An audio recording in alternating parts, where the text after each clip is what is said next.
pinatago na yung kamay niya guys oh. Kaya nilalagay ko sa upuan dahil kapag nasa baba lang hindi mo sila mabublower. Hindi mo siya mabublower na maayos, takbo ng takbo.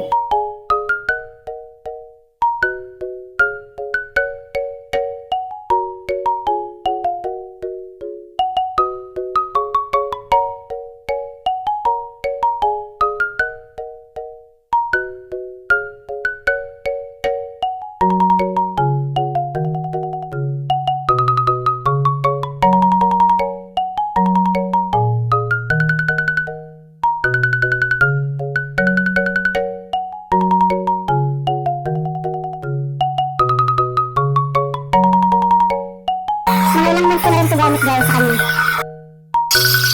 Tuyo na siya guys oh. Kailangan patutuyuin niyo talaga yun. Ang alaga niyo kapag ganyan pinapaliguan niyo dahil doon talaga nagpupos ng amo yung katawan nila.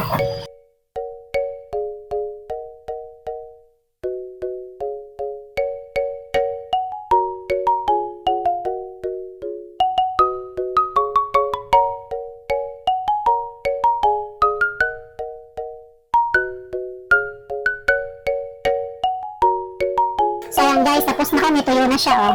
Kikita nyo ba? Ayan oh. Ayan oh, tuyo na siya, tuyo na. So yun lang. Guys, for today ng video. Bye bye, thank you so much guys.